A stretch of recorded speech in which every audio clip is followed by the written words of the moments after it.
était capable de se mettre en colère tous les matins en se réveillant parce que c'était juste pas possible de ne pas l'être.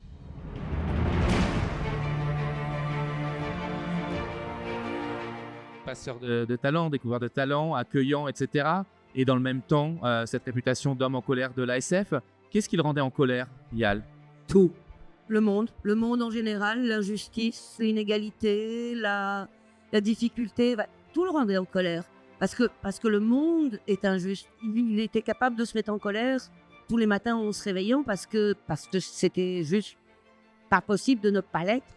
Et cette colère, on la ressent très fortement dans ses romans, on le voit. Donc, alors moi, j'ai une préférence pour Demain une oasis. Voilà, je suis plutôt classique sur le sujet. Il a beaucoup travaillé aussi autour du droit des auteurs, le droit du cerf, si je... Le droit du cerf, c'est en 2000 que C'est ça en commence. 2000, ça commence. Avec la réflexion autour du contrat et d'une meilleure répartition des droits. Et un contrat qui soit un peu différent de ce qui était à l'origine.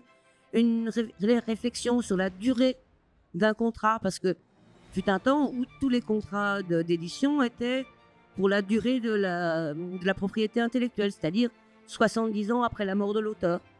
Là, c'est quelque chose qu'il a commencé à remettre en question. Il a commencé à réfléchir à est-ce que la représentation, est-ce que l'adaptation devait être véritablement une spécialité de l'éditeur, ou est-ce que c'est quelque chose qu'on pourrait donner à faire à quelqu'un d'autre. C'était la première grosse réflexion sur le droit d'auteur, c'était le droit du serf, donc le servage, la servitude, pour réfléchir vraiment à la place de l'auteur aussi dans la chaîne du livre, de savoir que c'est sans l'auteur, il n'y a pas littérature, je crois qu'est dit Aurélie Filippetti. Pourtant, c'est pas toujours l'auteur qui a la part la plus belle. Et c'était important de remettre ça un petit peu au milieu de la scène et de donner de l'importance à la création littéraire, à l'invention qui ne peut venir que de l'auteur.